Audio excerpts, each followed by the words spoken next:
This is the Mariners POSTCAST, your instant game reaction for the Seattle Mariners. Part of the Locked On Podcast Network, your team every day. Now, that is a Mariners pitching performance that we are used to.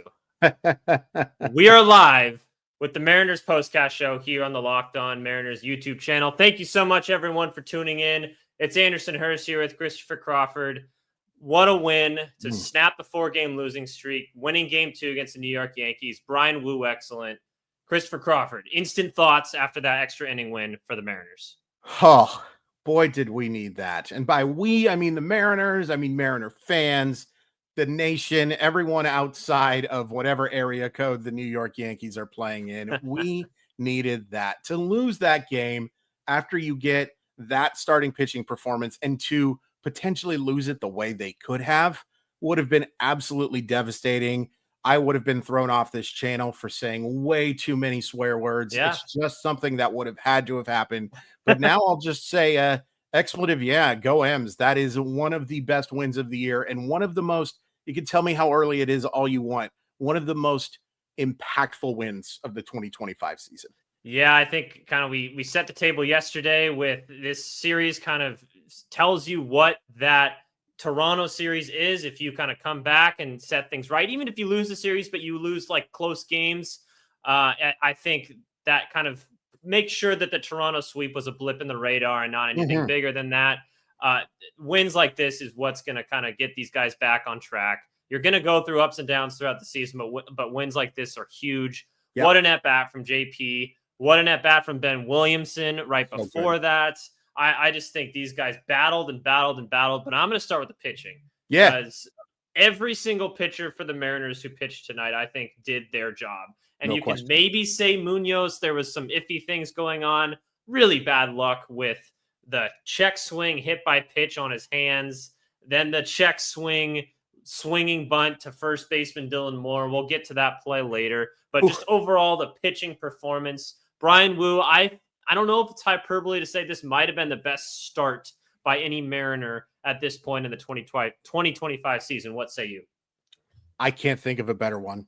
I really can't. And you have to take the context in here too. You have to add in the fact that you're talking about a team that has lost 4 straight games after such a good road trip and such a great round of games. To have, a must win is probably a little too hyperbolic, but it's pretty close. And for him to have that good of command, the fastball up in the zone was just dominating, just absolutely dominating. Aaron Judge has some hard contact. We have to talk about Julio and the play he makes in center field and just the unreal athleticism that dude possesses. But his command was so good today. The stuff was so good. Relied heavily on the fastball because the fastball was working. Like, it was such an effective offering and they couldn't catch up to it. When they did catch up to it, they made weak contact with it, with one exception in a terrific play. Yeah, I don't think there's any question that this was, and maybe it's just me being short on memory, I don't think there's any question this was the best start from a Mariner this year. Yeah. Maybe there was a Logan Gilbert one in there, maybe even another Bryan Woo one. Yeah. But he's him against excellent. The Rangers was awfully good the other day. But that Texas lineup is 10 pounds of crap in a 5-pound bag right now. True. This Yankee lineup is not. It is the very best run scoring team in baseball. So to do that, sorry to interrupt you, sir. But that was the one that I was thinking of that maybe. Yeah, I completely agree. I think what you were saying about the context about who you're going against, especially given the previous, I think 5 or 6 starts, the Mariners starters gave up at least 5 earned runs. To have him go 6+ into the 7th inning, right? To give your team some length after having to use a lot of bullpen recently, even though you still had to eventually do that because you went to the 11th inning. Right. Still having Bryan Woo get into the 7th inning was so huge for this team. So absolutely must needed performance. And I think that solidifies him, at least at this point in the season, that solidifies him as your ace. He's the guy that I think you trust right now the most to get a stopped start, like where you're in a losing streak. You need someone to go 6+ innings and just dominate a really good lineup. I think I trust Bryan Woo the most right now. I wouldn't disagree with you, especially now that, it maybe seems like an obvious point with Logan Gilbert and George Kirby unavailable. But even with those guys available, all due respect to those guys, the way Woo has pitched, and look, it's worth pointing out he wasn't great in his last start against Oakland, aka Sacramento, aka Las Vegas, aka Modesto. I don't know where the hell they're moving. They still, the way he's pitched for the overwhelming majority of the year, he's the guy I most rely to give me 6 innings of 2-run baseball. Yeah. Now, Logan Gilbert might be the guy I'm most, if I need 7 innings and 10 strikeouts, that's probably the guy I want to go to. But there's just a good a chance right now, the way Logan Gilbert is pitched and coming off the injured list, that you're going to get 5 innings of 7-run baseball. Absolutely not. He's not Emerson Hancock. 5 innings, 7 strikeout baseball, which, it's still good. But I trust Bryan Woo as much, if not more, than any starting pitcher on the staff. And that is not a darning with faint praise whatsoever. There are very good starting pitchers on the Seattle Mariners, but Bryan Woo right now is the one I trust the most. Yeah, and it wasn't just him. You got Bryan Woo, Gabe Spire in the 7th inning to clean it up. Matt Brash after him looked excellent, probably the best he's looked in a long time, obviously coming off the injury. Ooh. I still think Andres Munoz did what he needed to do, made the pitches he needed to make. Yeah. A pretty bad missed strike call before the check swing grounder to first base. Obviously, he's still, by the way, anyone who isn't keeping up, even though they did score the run, it is counted as a blown save, but he keeps his 0.00 ERA because of the error charge to Dylan Moore. That was a terrible throw. Oh, my God. We'll get to that in a second. But then Carlos Vargas in 10th and Casey Legumina in the 11th. The guys that you don't expect to necessarily put up zeros with the guys starting on second base. Just an overall pitching masterpiece by the Mariners today. So good. So good against such a good lineup. Like, they're not the 2070 Yankees. And obviously, not having Giancarlo Stanton hurts their lineup depth a little bit. But you dominated. Like, there were so few scoring chances, and the few scoring chances they had, they put them away. The job Gabe Spire did with 2nd and 3rd and 1 out to be able to get out of that with that big punch out was, and look, I got to be honest with you. I questioned the decision to remove Bryan Woo from that game. I was going to ask you about that. Yeah, yes. It is not my favorite decision that Dan Wilson made. If I'm being honest, there's quite a few decisions in this game that weren't my favorite decisions that were made by Dan Wilson, but man, just such a good job from that bullpen. I talked about Casey Legumina yesterday as my unsung guy, and it's going to be tough to do an unsung guy for this one, to be honest with you, because everyone seems like a hero. But he's just been so good. Outside of one blip against Boston, he has looked like a high leverage reliever. Like, it's been so fun. And look, I still hate the Eugenio Suarez trade more than probably any trade the Mariners have made in a long time. But Carlos Vargas has at least made me only kind of miss Eugenio Suarez, only a smidgen as much as I used to anyway. Just a terrific job from the bullpen. Andres Munoz pitched really well. Just an awful play by Dylan Moore. And I hate to be too negative. That whole Gold Glove thing still cracks me up because it's silly. It's really silly. And look, Dylan Moore has been an important part of the Mariners' success this year. The job he's done hitting at the top of the lineup against lefties. He's not a good defensive player. He's makes some nice plays because he's a really good athlete.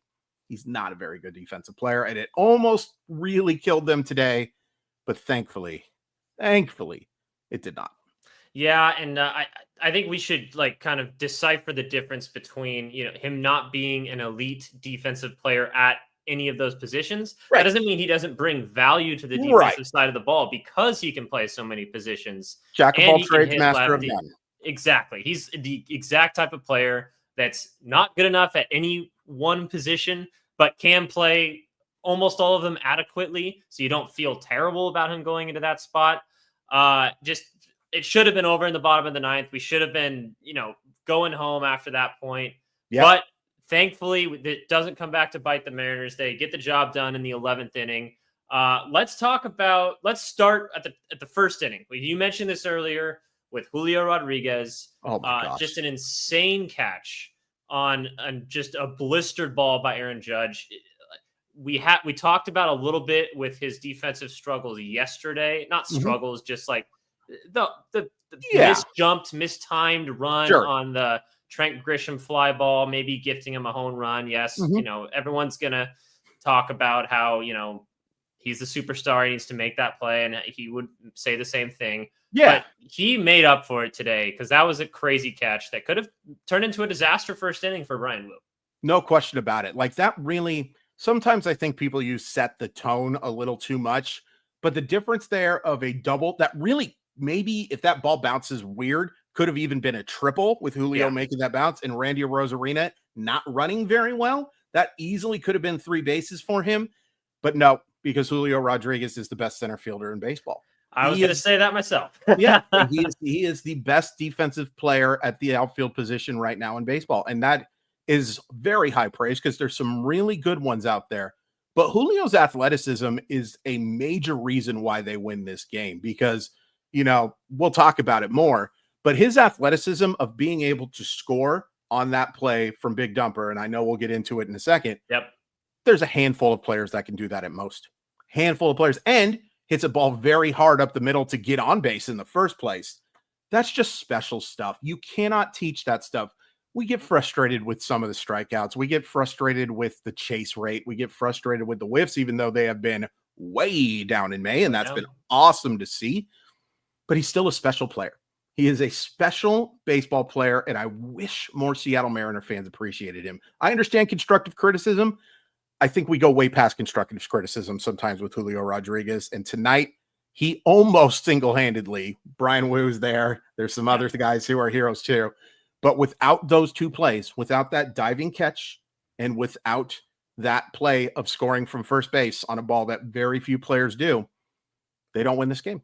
Yeah, and I think you mentioned this right before we went live, but you think because he didn't have to slide that, he beat it by a mile. It was actually the smart decision not to slide there because it slows him down, and then it can get the tag in for, Austin Wells playing catcher at that point. So, I mean, yeah, take us through why that's such a special play from him, not just the single to get on base, but the way he had to wait to see if Grisham would catch the ball in center field, and then just the special athletic ability to get all the way home from that. It's just, you cannot teach it whatsoever. Like that is just pure speed and pure baseball instinct as well, because the ability to wait there too, because if Trent Grisham makes that play, he gets back to first base and you're maybe hoping that he can steal a base. I'd love to see Julio run more, by the way. Just, I get that they're taking things a little cautious with him, but I'd love to see more stolen base attempts.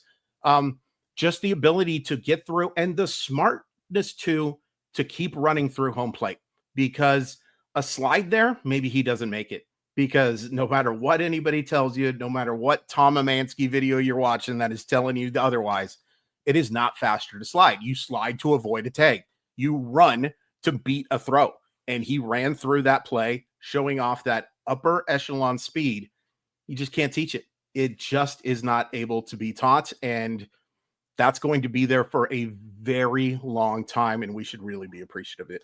Completely agree with you. Before we get to extra innings and kind of the two ways to go about extra innings, which the Mariners showcased, I want to point out really quick that even though they just scored one run and it seemed like, they may have gotten dominated besides that one inning where Julio did score, which we're just talking about, I actually think they did a really good job against Max Fried tonight, working a lot of counts, getting him out in the after the fifth inning.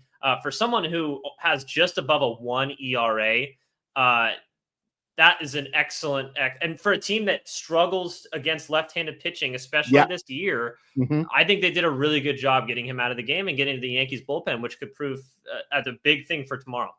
Absolutely. It was very big to make them use their relievers, and awesome to see Max Fried only last those 5 innings. And you have to give a ton of credit to 2 at-bats in particular, one by Ben Williamson and one by Donovan Solano, who they don't get hits. And I get everyone's frustration. If it was my decision, Donovan Solano would not play for the Seattle Mariners after, a couple of weeks ago, to be honest with you. But that was a huge at-bat that made him throw, I believe, 10 pitches.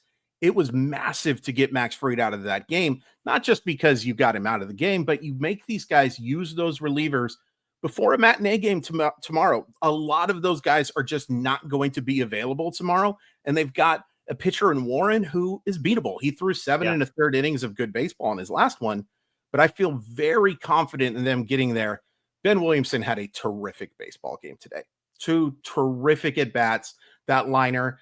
Anders and I were kind of debating whether or not they should have sent Tavares on that play. On second look, the outfield was playing pretty darn shallow, so I kind of get it. Playing it safe with the top of the lineup coming up there.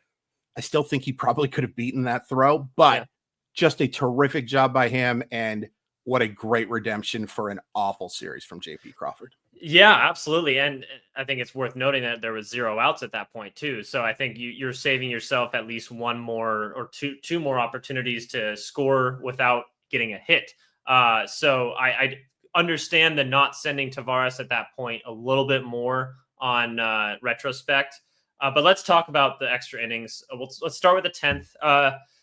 We all know what happened in the 9th inning. Andres Munoz comes in, gets a couple unfortunate plays go his way, the hit batter, and then the throwaway by Dylan Moore. Needs to make that play. We all know that. But then the Mariners get the job done in the top half of the 10th with, I believe that's Carlos Vargas, if that's correct. No run score with the runner starting on second base. The Mariners try pinch hitting, I believe it was Miles Mastrobuoni coming in and try a sacrifice bunt to send Mitch Garver to third base. We talked about it yesterday. I'm not a Bunting fan, and this kind of showcases exactly why. Because right after that, I think who was the first out in that one? Was it Rowdy Tellez? Rowdy Tellez, Flied out to center, not deep enough to send Mitch Garver, not a fast runner, and then Leody Tavares comes out and grounds out. So take us through the 10th inning. Is that what you would have done?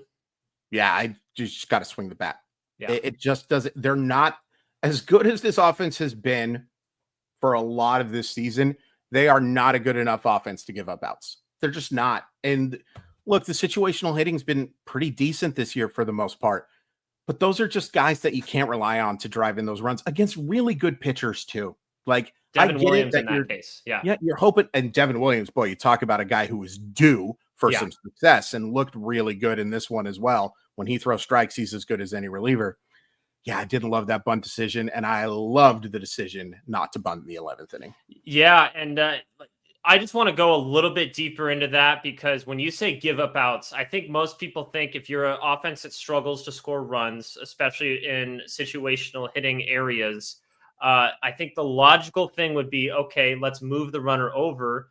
That's easier to do than to try and just swing away 3 times. Yeah. Explain why statistically that isn't necessarily the case. Hey, Anders, why don't we talk about FanDuel and then we'll talk about that. Okay. Yeah, that's a great idea. Hold on just a second here. Sure.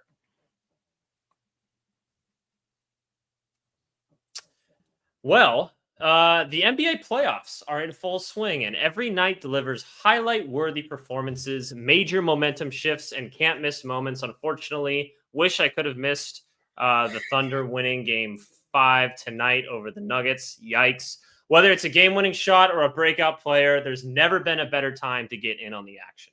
FanDuel makes it easy to stay in the game before tip-off and live with player props, performance trends, and same-game parlays. Fans have more ways than ever to play smart and win big. I'll tell you what, Anders, whatever Nikola Jokic's points above, I'm betting the house on because Nikola Jokic is going to take at least 35 shots in this next game. He was so good tonight. It's just a shame that those demons were able to win that game. You know what else I'm betting on? I'm betting on the over for the goals for the Florida Panthers against the Toronto Maple Leafs. I like that. That's just a little shout out to one of our buddies who might be rooting for the other team, Mr. Ian Furness. If you're listening, I am so sorry, but go Panthers and go FanDuel, the best way to make all of your bets. If you're new to FanDuel, it's the perfect time to sign up. Head to FanDuel.com and place your first $5 bet, and if it wins, you'll get $200 in bonus bets. Make sure to make every moment more with FanDuel, the official sports betting partner of the NBA. So we were talking just a second about the 2 different approaches in the 10th and 11th inning. Right. The 10th inning, they try to do the sacrifice bunt, move the guy over, maybe get a sac fly situation to go there. Didn't go their way. And then the 11th inning, they just decided to swing away with Ben Williamson. Gets a good knock. Who was on second at that point? I believe Leody Tavares. It was, because he ended the 10th. That's correct. Right. So, and then JP comes up with a big hit with nobody out just to put the ball in play. So, as I was saying before, explain to us why. I think most people think if you're team that struggles to score runs, and I think this game is an example of that. Mariners only scoring 1 run through 10 innings. Right. You would think that like just putting the ball in play and sacrificing a guy over to get in a better scoring position, I think naturally that's what people think would be the easier thing to do and the better chance of scoring runs. But explain to our listeners here, if they're possibly new to this, why this isn't the case. Sure. So the difference is that pitching is so much better than it used to be. And it is so much more difficult for situational hitting because of pitchers' ability to locate where they want to locate, and the fact that there is so much data now on where guys are going to hit the baseball, even with the limiting of the shift. And boy, is it limiting of the shift. We still see plenty of it. Yeah. It's just way too hard to have success that way. Let your guys swing the bat. And the reason why I really like the decision to let Williamson swing away there is, yes, JP Crawford was abhorrent coming into that at bat. He was 0 for 8 with 6 strikeouts in the first 2 games. So talk about a guy who's due, but he has also been super good for you lately. Give him a chance to swing the bat. Give Julio a chance to swing the bat. If one of those guys gets on, you have Big Dumper swinging the bat, right? One of those guys should be able to get the job done. I understand it a little more with the bottom of the order when you're not super confident, and even Rowdy Tellez pinch hitting there, and he obviously doesn't get the job done. Tavares is not a great offensive player. Ben Williamson, even with the hit, not a great offensive player, even though I thought he had a terrific game today, both defensively and some really good at bats. Not always the great results. I just think Ben Williamson is such an important part of the Mariners' success. Like his job, I don't think people realized how bad Jorge Polanco really was defensively as well, because it's easy to forget because of how good he's been with the bat. And it's been a while since he's played defense. But let those big guys swing the bat. Let them be the reason you either win or lose this game, not a sacrifice bunt and letting the Yankees play the infield in and manipulating the defense against JP Crawford to make it difficult. No, you got to play him straight away now because of first and third. So you want that double play chance, except a double play is going to allow the run to score. So you're not playing 2 in there. You're hoping for a hard ground ball that can go 4-6-3 real quick. That's massive. Let those guys do what they do best. And that's what Dan Wilson did today. Some really questionable decisions from Wilson, I think, over these first 40 plus games, but some really good ones as well. And the best one, I think, so far, at least in the last 6 games or so, not to be too hyperbolic, was letting Ben Williamson swing the bat. Yeah, and I think it sounds like that might be your unsung hero. So let's move over into the Unsung Heroes segment of the day. For those of you who are new to our stream here, the Mariners Postcast here on the Locked On Sports Network, every single Mariners game will be live right after the final pitch. Myself, Anderson Hurst, and Christopher Crawford here. We'll break down the game that you guys just watched. You guys can catch Colby and Ty on the Locked On Mariners podcast tomorrow. Don't worry, you'll still get your daily content from them. We're just here to break down the game you guys just watched. But who's your unsung hero from today's game? You know, it's so weird to call him unsung, but I got to go with Matt Brash. I'm going with a reliever back-to-back. To be able to dominate Aaron Judge the way he did, the best offensive player in baseball, and it's not even close right now. All due respect to Shohei Ohtani, all due respect to some really good players. He made Aaron Judge look like Aaron Gordon was swinging the bat. And that is, I think they may have switched places for just a second because they look really similar.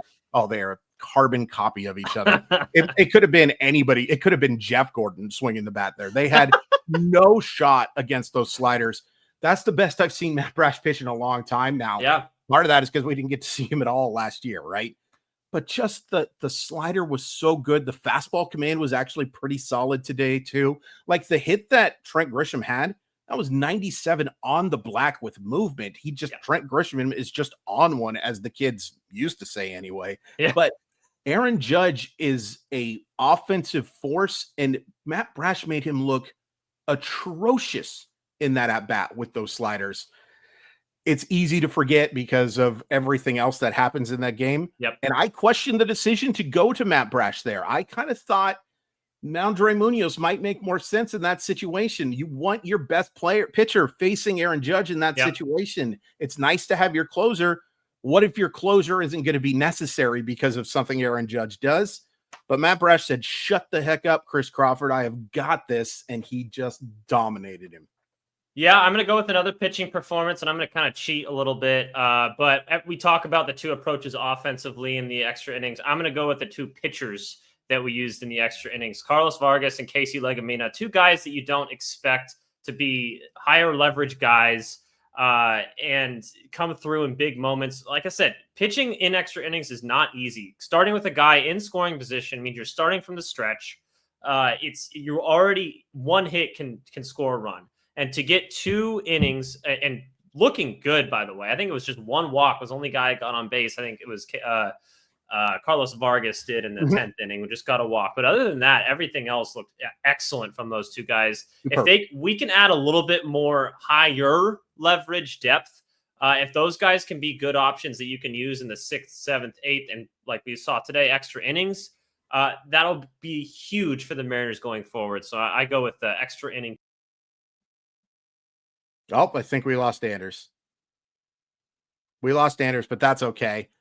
He was just going to say nice things about me anyway, and we'll go ahead and add him back to the stream. My fault. No, that's okay. That's okay. You know what? It's our spring training, but we don't get a spring training, Anders. Like we only did 37 practice shows, and so those 37 practice shows clearly. Hey, it's probably more than spring training does. So. Real quick, I just want to give flowers to 2 people. Number 1, Randy Arozarena has his on base streak in tonight. Congratulations, though, for having just one of the most impressive on-base streaks that we have seen in a long time. 34 straight games getting on base. He did not have his best game whatsoever tonight, but he was due for one of those bad games. And I also want to give a shout out to everybody who's come and watched these first 2, man. Yeah. Like I get emotional thinking about how hard it was for me to stop doing what I was doing, and how appreciative I am of Anders and everybody at Locked On giving me the chance to do this, because it was really hard. But like seeing in the comments so many people who have been commenting on Mile Y for so long and coming over to watch has just meant the absolute world to me. And, you know, we've got some irons to kink out. There's no question about it. I appreciate all the feedback we've received from people. Most of it very positive, but with some constructive criticism. We love constructive criticism because we want to make this the very best show that we can.